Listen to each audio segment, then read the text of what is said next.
Megalong tea rooms. Pero okay lang. Layo muna tayo ng konti, pwede naman natin balikan. Punta muna tayo sa Megalong Makers Market. Para siyang weekend market. Siguro, first time lang naman namin pumunta dito. Ito, Mill House. Nakita ko niya sa mapa, the Mill House. Accommodation. Yun nga lang, hindi namin alam kung mga private property yan or, di ba? Ayan, doon pala gaganapin yung Megalong Makers Market. Pero, parang bukas pa yata. Parang yung mga tao dito ay nagpre-prepare pa lang. Megalong Valley Hall and Sports Ground. So ngayon, aabante ulit tayo. In 5.3 kilometers, turn right onto Aspinall Road. Punta man tayo sa Dry Ridge Estate. 7.7 kilometers. 2 kilometers, bear right onto Aspinall Road. Ito pala sementeryo. May mga taong mga nag-walking talaga. Naging ganito yung daanan namin, oh. Rough road. Hindi namin alam saan kami mapapadpad. Alamin na lang natin pagkadating sa dulo. Baka ano to, private property. Hindi naman. Ang dami naming nadaanan ng mga nagka-camping. Dito pala yung mga campingan. Tapos dun sa isang area namin nagka-camping, merong batis. Kung malaganon yung trip nyong campingan, okay dito. Sa may Megalong area. Sana kaya kami? Ano ba itong lugar na to? Ang ganda nga naman ang view.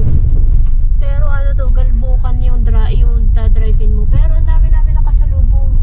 Ilan yun? Siguro mga 7 na sasakyan, sunod-sunod. Pero look naman yung view. Ang ganda. Sasadyain mo lang talaga yung winery na to.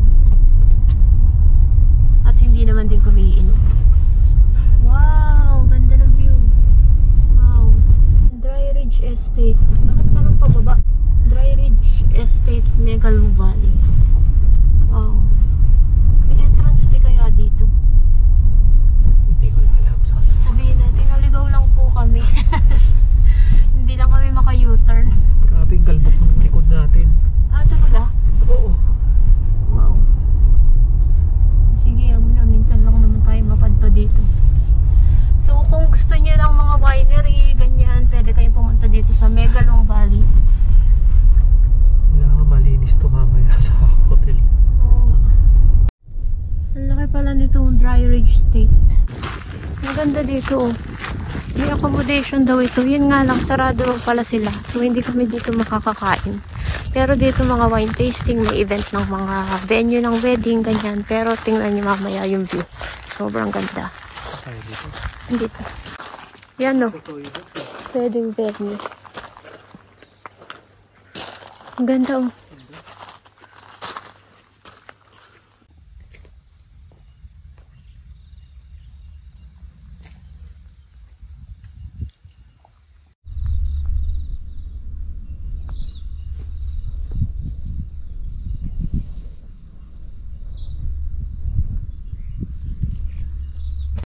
Sobrang ganda dito. Ang tahimik. Yun nga lang walang wine tasting. Although hindi naman din kami magwa-wine tasting. Ang gusto lang talaga namin dito ay view. Tsaka sana dito kayo magla-lunch. Sobrang ganda dito sa Dry Ridge Estate.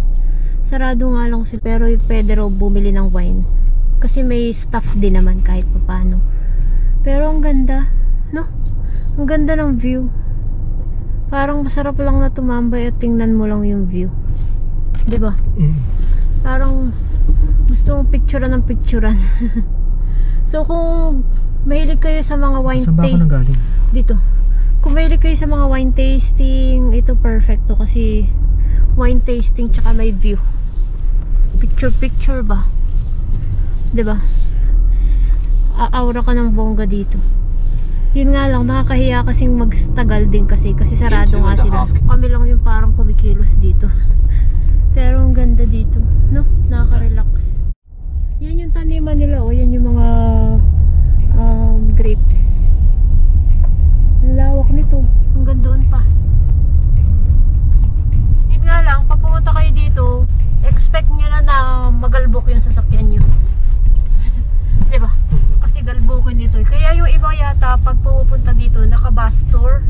$45 kung tama yung pagkakaalala ko. Nakita ko doon sa, ay may alpaca oh. Ay, oo. $45. Ganda, diba? Look yung view, ang ganda.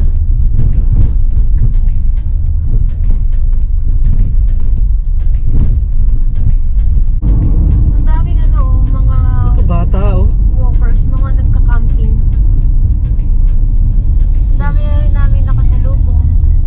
So, isa siguro talaga itong puntahan ng mga ganyang activity. Ayan o, dito sila nagka-camping. Ang dami oh. Diba? Sa area na to. Tapos ito yung sinasabi kong may kapirasong batis. Kumakaway sila. Bakit tayo di niya kinawayan? Baka kakilala niya yun. Oo man. Ayan o, may nagka-camping.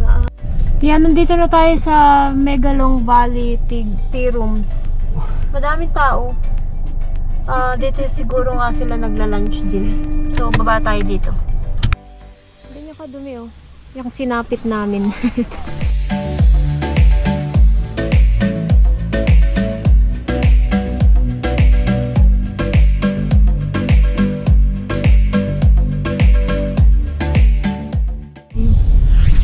In about 1.5 kilometers, turn left onto Evans Lookout Road.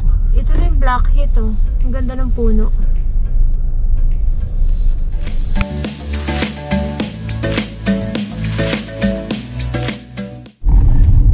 Yan, papunta naman tayo ngayon sa Grand Canyon.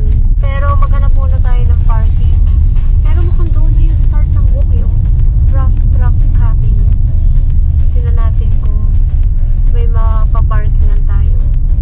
Maganda to sa picture eh, pero tingnan natin kung maganda nga ba sa personal.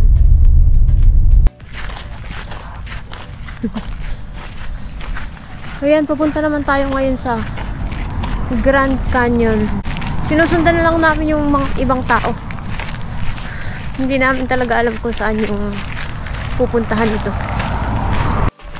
Ayan o, Blue Mountain National Park. Bawal ang dog.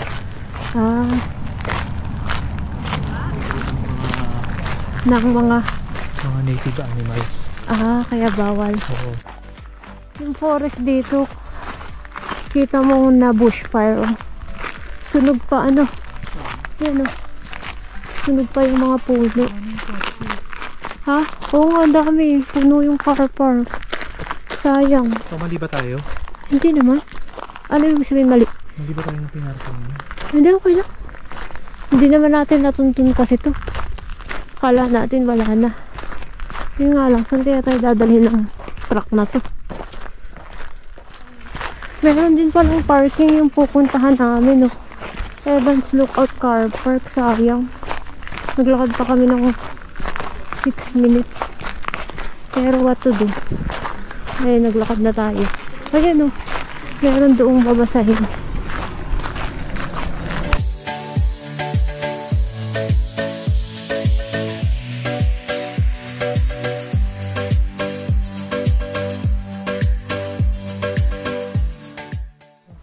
Kaya nga, wow, ang ganda.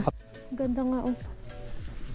So, ayan pala yung nakikita din natin na parang sa Three Sisters. Saan kaya banda yung Three Sisters? Sa likod niyan, no?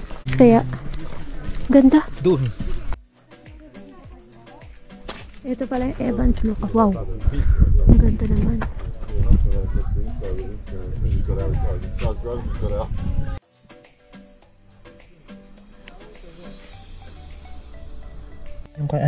So, ito yung mapa. Nandito tayo sa Evans Lookout, which is napakalapit lang sa parking. Tapos, Yung ito yung Grand mga Canyon bundok na. na tinitignan natin. Ay, oo nga, no. Wow. So, alin Ibig yung... sabihin, ito, hanggang doon, is pababa. Pag gumanong ka, nandun ka na sa sahig. Wow. So, ano? Go pa rin. Ito siya pababa, oh, parang papunta sa ilog. Huwag na? Wag na. Sige. Kaloka. May tungkod. Yan, nakabalik na tayo dito sa Katoomba. 4:44 na yung oras. Magpapahinga lang tayo ng konti, tapos abangan naman natin ang sunset doon sa Three Sisters. habang maganda yung panahon. Kasi kanina hindi natin nakuha na ng maganda yung sunrise kasi foggy. Ngayon sana maganda.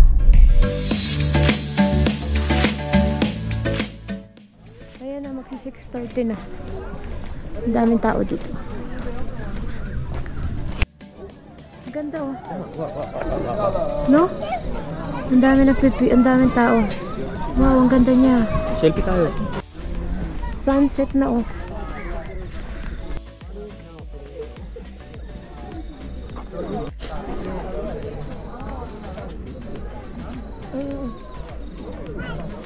Ayan, nakapag-sunset kami dito sa Three Sisters. Ang ganda ng mga pictures ni Admin. Tsaka, ang gandang tingnan lang ng Three Sisters na. Parang kahit saang angle, ang ganda. So, nag-uuwi na yung mga tao kasi lumubog na yung araw. I mean, nagtago na doon sa bundok sa likod. So anong oras na ngayon? Ang oras ngayon ay wala pang 7 o'clock. 6:50. Tara. Ayan, nakauwi na kami dito sa hotel. So, ang haba ng araw namin, nag-sunrise kami ng alas 6 yata yung sunrise, no? Pero gising na ako ng mga 5:20. Tapos, nag-hike tayo doon sa Giant Stairway, doon sa Honeymoon Bridge, doon sa malapit nga sa Three Sisters. Tapos, after nun, nag-ikot tayo ng konti sa Katoomba, tapos nag-Megalong Valley, Blackheath, tapos yung ano nga yung pinakahuli? Yung Evans Lookout, no? Tapos hindi pa pala yung pinakahuli, ang pinakahuli pala yung sunset dito sa Three Sisters nga. So overall, sobrang ganda dito sa Blue Mountains. Parang kahit nakatingin ka lang sa yun sa mismong Three Sisters, yung sa mountain na yun, sobrang ganda. Parang ma-appreciate mo yung nature talaga, no? Tapos parang ang tahimik lang. Tapos ang daming turista kasi nga holiday, long weekend hanggang Monday ay holiday dito. So sana ay nag-enjoy kayo sa video na ito. Pamamasyal na video naman ito ngayon. Nagdaan din pala tayo kanina sa St. Canice nung nag-pray tayo saglit, tsaka naka-attend tayo nung Stations of the Cross. So yun lang, bukas mag-ikot kami naman simula sa Layura, pabalik na ng Sydney. Hanggang bukas lang kami dito sa Blue Mountains. So, isi-share ko ulit sa inyo yung pupuntahan namin bukas dito pa rin sa Blue Mountains. So, maraming salamat sa inyong panonood. Mag-ingat kayo palagi. Stay safe and God bless you. Maraming salamat po. Hanggang sa muli. Bye-bye! Bye!